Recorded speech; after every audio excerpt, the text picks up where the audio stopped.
Hallelujah, ngiyabingelela abazalwane bonke egameni likaJesu. Ngiyambonga kakhulu uNkulunkulu ongcinile bazalwane. Kunomhlabeleli othi phaphamani ninabantu bayo ngasokhelwa isimphaqa zihlomele yona. Hallelujah.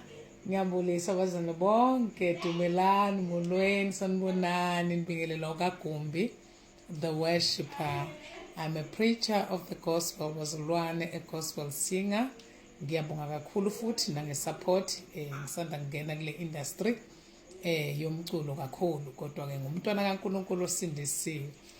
There are people who are asking ukuthi what is my opinion after Enigma went to court. Sizwile ke bazalwane leyo nto yokuthi there is a court case that is in a process ediyenzeka against brother Enigma. Abalandeli bami bayazi ukuthi I supported this man. I didn't support actually personally brother Enigma. I support the message kaNkulunkulu ephuma ngaye ukuthi kuyiqiniso ngempela konke akushilo. I support a revelation uthi lithizwe lenkosi umbono ungwaleso sikhathi futhi umbono awudelay umbono ungwaleso sikhathi. So umbono kaNkulunkulu ungabona into manje 2024 ngoba umbono awudelay, umbono ungwaleso sikhathi uzohlala lo mbono until wenzeke, futhi uNkulunkulu akakubuya umbono ungakafezeki. So ngilapha ke ekuthenini other people that are celebrating.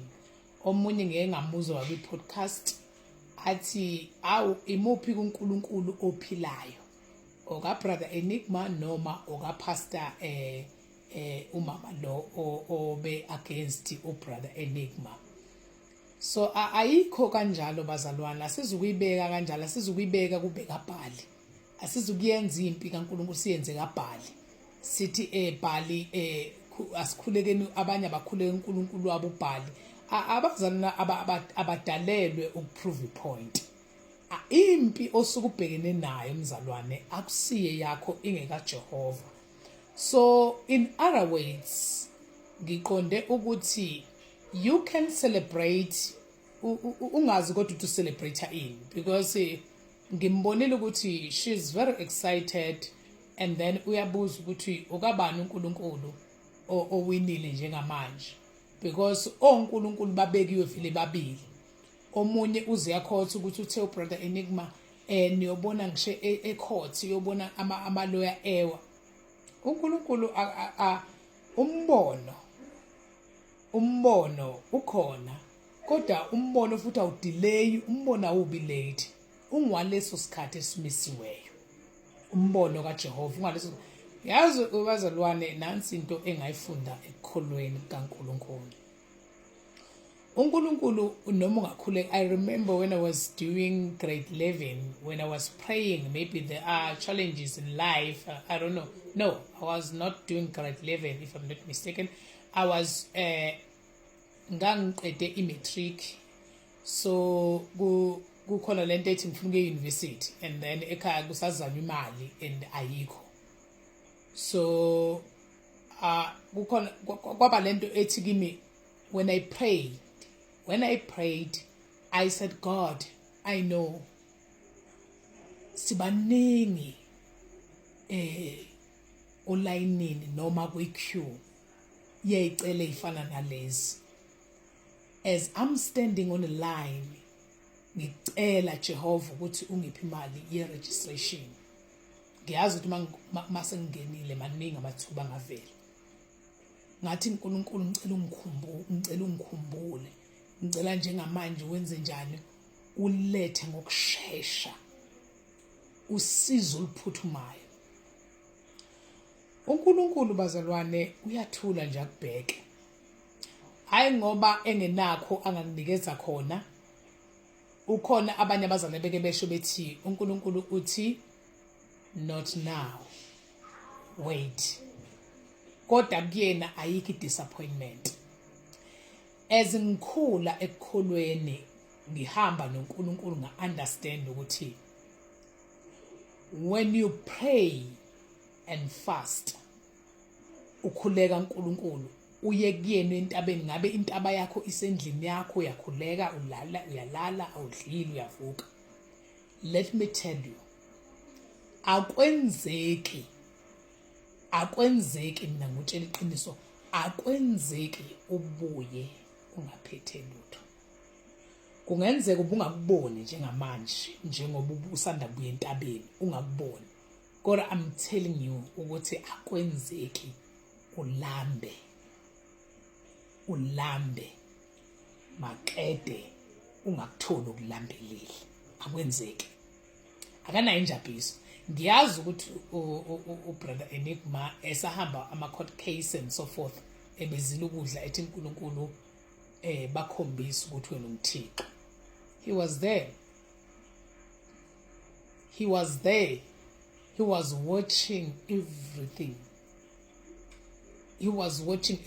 Abanye abantu bayabuza phela bathi baba abalandeli ba-brother Enigma asivuli ipolitiki laba, asivuli iqembu lezepolitiki. Angisumlandeli, ngisupporta, ngidefender yeqiniso, ngiyalwela iqiniso kaNkulunkulu. Amen bazalwane. So bazalwane, uma ngabe abantu basheshe bahleka, usho njalo uDoni athi basheshe bahleka inkosi ngizwile.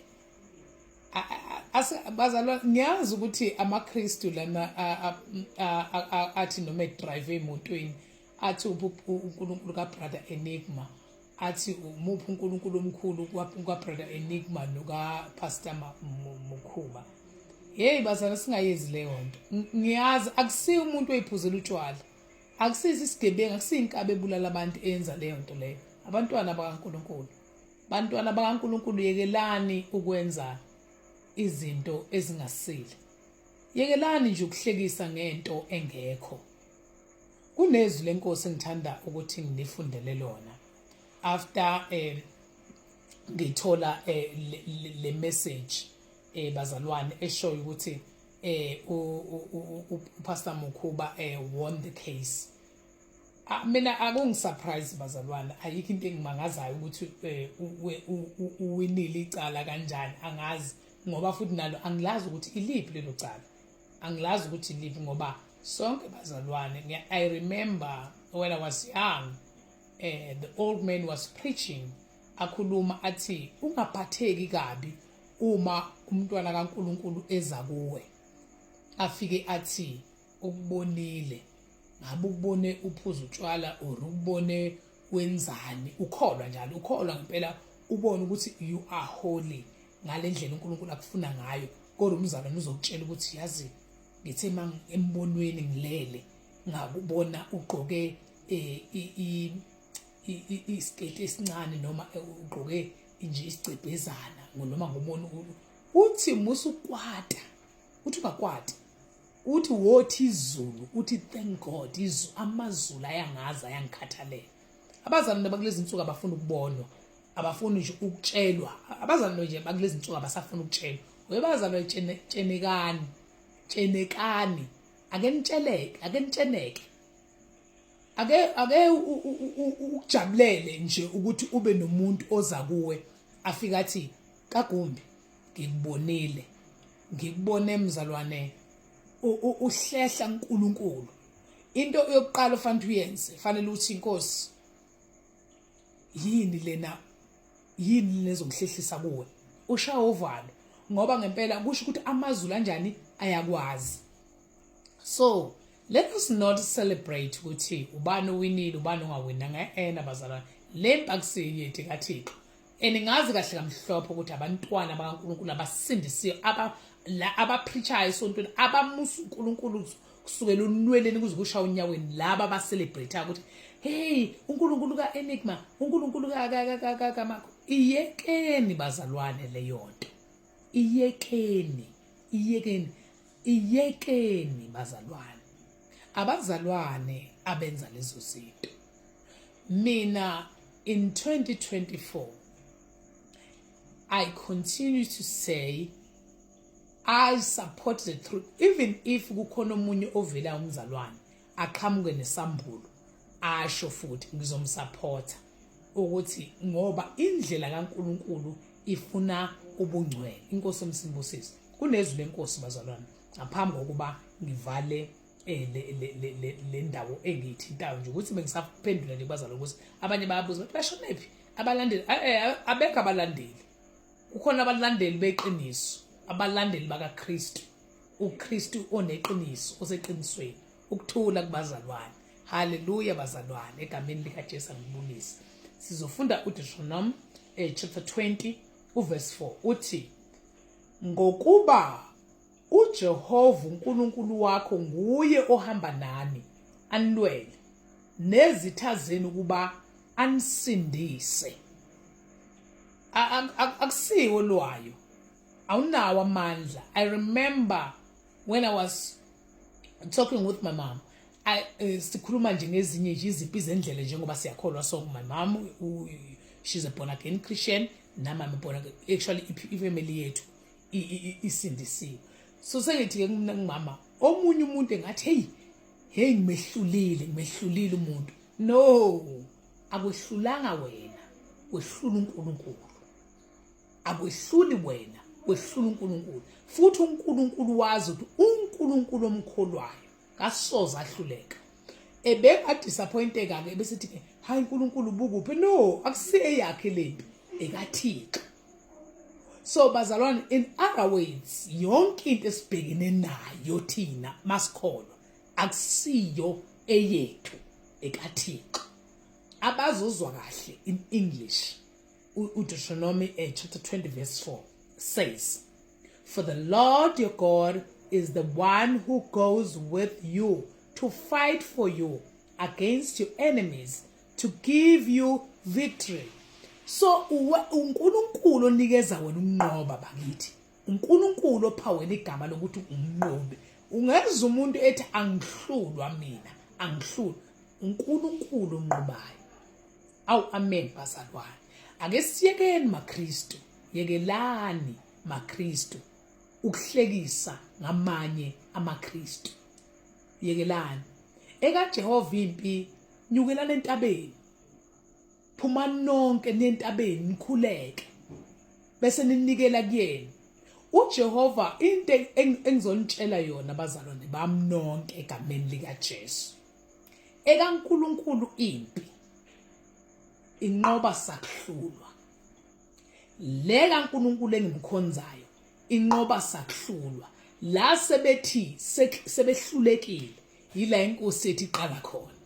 So ngalamazwi ngithi nje ntambama ngishila ngathi ngizothola isikhathi ngibuke abazalwane mabekhuluma lokhu babuka beresponda kuma podcast nani nowaphi babonile bazalwane bethi hayi ke angithi bekuthiwa amaloya azosaphazana. Bazalwane iyekeleni lento eniyenzayo, iyekeleni. Kodwa nansi ngikutshela yona, ekaNkulunkulu ophilayo, uNkulunkulu owadala izulu nomhlaba. Mina ngikhuluma ngoAlpha noOmega, ngikhuluma mina ngosekuqaleni nosekugcineni. Ngithi impi yakhe inqoba sakuhlulwa. Hallelujah.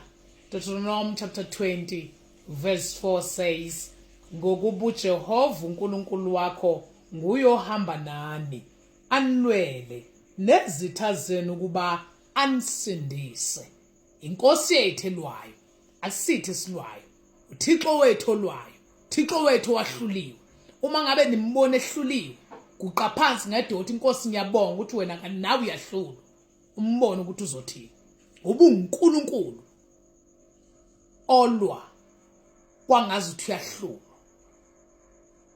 Hallelujah. So nje ngizwa nginikeza amandla, ngizwa ukuthi hayi bazalwane sikholweni egameni likaJesu. This is Gagom. Please bazalwane continue to support my music. Isingle album ikhona bazalwane ithi You Are Holy. Inkosi yomsimbusise, inkosi enkulu ayikho lana isemazulwini. qhubekani bazalwane subscribe ku-YouTube kaGumbi, Spotify kaGumbi. Qhubekani nje nikwenza umsebenzi lithi iBhayibheli singakuyeki ukwenza okuhle. Hallelujah. Ngiyabonga bazalwane kakhulu egameni likaJesu, Inkosi yomsa inisikelele. Amen.